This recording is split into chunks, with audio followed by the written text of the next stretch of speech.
Bismillahi walibni waruhil kudus al-ilahul wahid. Demi nama Bapa, Putra, dan Rohul Kudus, ketiganya yang esa. Salam sahabat yang dikasih oleh Tuhan, berjumpa kembali dengan saya di channel ini. Terima kasih telah mendukung perkembangan channel ini dengan cara subscribe, memberi like, sehingga video di channel ini direkomendasikan oleh YouTube. Teman-teman boleh memberikan komentar dan dukung saya dengan cara men-share video dari channel ini di berbagai media teman-teman. Tuhan memberkati kita.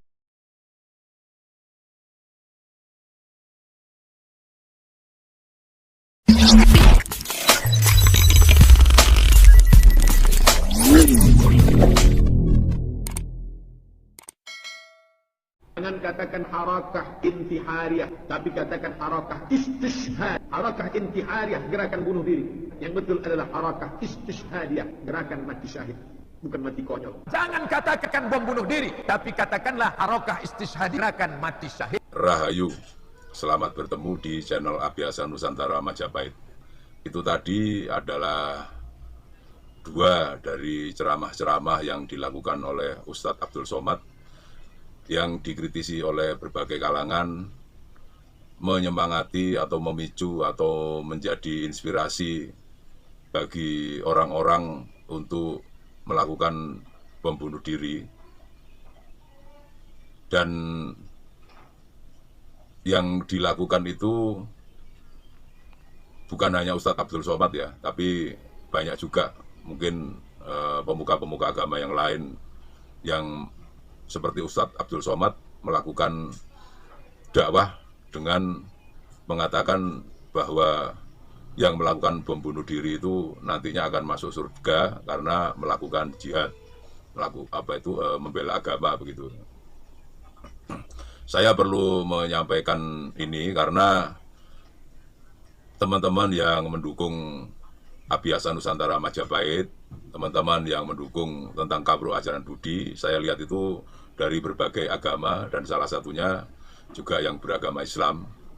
Jadi saya kira teman-teman yang beragama Islam yang mendukung Kabruh Ajaran Budi untuk kelestarian adat dan tradisi Nusantara ini jangan ikut-ikutan terpengaruh atau terprovokasi.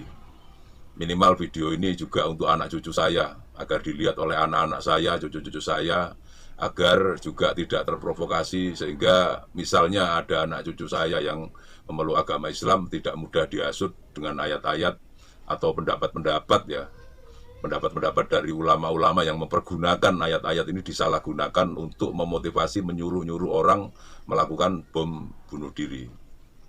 Negara ini akan demikian kacau kalau sampai harus menangani orang-orang yang melakukan bom bunuh diri.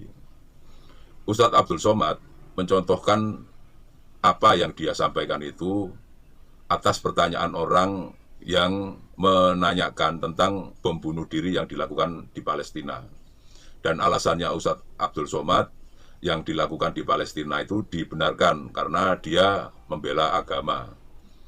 Ya, saya kira itu juga tidak beralasan karena apa yang terjadi antara Palestina dan Israel, bagaimana Israel menjajah Palestina, itu saya kira juga bukan urusan agama, itu urusan politik negara, urusan negara Israel yang menjajah negara Palestina. Itu yang sering kali didengung-dengungkan juga oleh gerombolan PA212, kaum Kadrun itu tentang Palestina itu yang tujuannya untuk memotivasi persaudaraan atas dasar agama yang tujuannya memusuhi pemerintah. Padahal pemerintah kita juga sudah jelas-jelas menginginkan agar Palestina juga merdeka begitu. Dan saya mengatakan bahwa di Palestina itu juga ada orang yang beragama Kristen. Tidak semua yang ada di Palestina itu beragama Islam. Dan di Israel pun juga tidak semuanya Yahudi. Di Israel juga ada orang yang beragama Islam dan bebas mereka beragama Islam. Jadi perang antara Israel dan Palestina itu bukanlah perang antara Yahudi yang memusuhi Islam, tetapi perang antara orang yang memperebutkan kekuasaan negara. Saya ini berisiko ya, karena membahas tentang bom bunuh diri ini juga bisa mengancam saya atau keluarga saya. Tapi demi melestarikan kawruh ajaran budi demi untuk memotivasi teman-teman agar teman-teman yang ikut dalam kawruh ajaran budi, terutama yang teman-teman beragama Islam itu tidak atau paling tidak member Abhiasa Nusantara Majapahit yang beragama Islam itu tidak mudah terpengaruh dengan hasutan-hasutan dari para pemuka agama yang menyatakan bahwa melakukan bom bunuh diri itu dibenarkan. Kita perlu mengetahui bahwa negara kita ini sudah berusaha untuk menangkis paham-paham radikal dan intoleran ini sejak pemerintahan Pak Jokowi. Kita perlu memahami bahwa pencucian-pencucian otak yang dilakukan oleh HTI dan FPI yang dibiarkan semenjak eranya Pak SBY, Susilo Bambang Yudhoyono itu telah demikian merasuki jiwa-jiwa masyarakat kita sekarang. Saya tahu benar ketika di masa Pak SBY menjabat itu, saya mengajar, ada beberapa mahasiswa yang terpengaruh HTI dan mereka berusaha mengajak-ajak saya. Saya mencoba untuk mendatangi bagaimana sih kegiatan mereka. Ternyata cara menghasutnya itu demikian canggih. Cara membenar-benarkan pendapat, membelok-belokkan pikiran itu demikian canggih. Dan cara itu benar-benar bisa merusak otak. Saya paparkan berkali-kali, ada teman saya yang punya anak, dulunya anaknya itu kerja menjadi sopir di pabrik, akhirnya ikut HTI, anak istrinya enggak diperdulikan, dia terus kemudian keluar dari pekerjaannya, terus pikirannya menjadi error, pikirannya menjadi rusak, perekonomian keluarganya menjadi hancur, lalu anak ini menjadi stres, gangguan jiwa. Sampai akhirnya teman saya itu menemukan anaknya ini setelah beberapa tahun ternyata sedang ngamen di jalan. Teman saya ini akhirnya mengajak anaknya itu tadi dan berusaha merawat anaknya. Dan dia ikut diajak semedi di tempat saya ya untuk kawruh ajaran budi. Untuk bersama-sama kita mencoba menyehatkan pikiran dengan melakukan hening, dengan melakukan olah spiritual. Untuk bisa memfokuskan, menghubungkan antara pikiran dan hati, rasa pangroso, itu yang berusaha kita lakukan, karena itu yang telah dilakukan oleh leluhur-leluhur Majapahit. Saya bersumber dari Kakawin Wirarta Prakerta, menyehatkan sukma, itu dengan cara semedi itu yang dituliskan oleh Empu Prapanca, itu yang berusaha saya terapkan sekarang di kawruh ajaran budi. Saya hanya berharap negara kita yang kita cintai ini bisa semakin sadar masyarakatnya untuk tidak mudah dibodoh-bodohi oleh ustadz-ustadz yang berpaham radikal dan intoleran.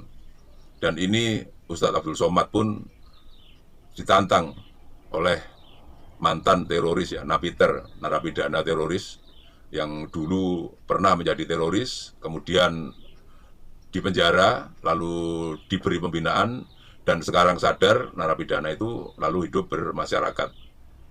Dan narapidana itu menantang Ustadz Abdul Somad, kalau memang Ustadz Abdul Somad itu menyatakan bahwa melakukan bom bunuh diri itu bisa masuk surga, kenapa tidak Ustadz Abdul Somad saja yang maju untuk ngebom bunuh dirinya gitu? Kenapa harus menyuruh orang? Jika Ustadz Abdul Somad menyatakan yang di Palestina itu yang memang itu yang matinya mati syahid masuk surga begitu, ya silakan Ustadz Abdul Somad bisa pergi ke Palestina. Kan memang tujuannya kita hidup itu, atau teman-teman yang beragama Islam hidup tujuannya agar bisa masuk surga. Kalau ceramahnya Ustadz Abdul Somad menyatakan bahwa mati dengan bunuh diri itu bisa masuk surga, silahkan saja Ustadz Abdul Somad berangkat ke Palestina sesuai dengan ceramahnya itu untuk ngebom bunuh diri tentara Israel begitu. Dan saya kira kalau saya melihat berita-berita yang ada di Palestina yang ngebom bunuh diri ke tentara Israel itu bukan hanya tentara Israel saja yang mati, tapi juga ada masyarakat sipil yang tidak bersalah. Tidak semua orang Israel itu menjadi tentara. Kalau sampai terus kemudian salah sasaran begitu, ya sudah tidak sesuai dengan konsepnya Ustadz Abdul Somad. Ada beberapa orang yang mengomentari tentang bom bunuh diri yang dilakukan di Palestina, itu karena orang-orang Palestina merasa putus asa, negaranya dijajah oleh Israel, sehingga dia melakukan bom bunuh diri.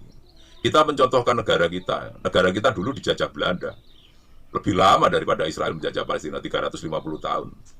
Tapi tidak ada orang-orang kita yang sampai putus asa melakukan kegiatan bunuh diri, membunuh tentara Belanda. Tentara-tentara kita mengelola pikiran dengan cerdas. Kalaupun sampai mati di medan laga, bukan dengan cara bunuh diri itu tadi, tapi mati dengan sebuah strategi perang yang benar. Mati dengan bukan terus kemudian membunuh noni-noni Belanda yang tidak bersalah, yang mungkin berwisata ke wilayah Indonesia itu. Tujuannya ya memang kepada tentara yang memang memanggul senjata. Itulah gambaran tentang apa yang bisa saya sampaikan kepada teman-teman. Ya paling tidak untuk teman-teman yang mendukung Abhiasa Nusantara Majapahit yang beragama Islam juga, saya tahu ya di channel ini juga diintip para kadrun. Mudah-mudahan para kadrun itu bisa sadar dengan apa yang saya paparkan, bahwa selama ini mereka dicuci otak.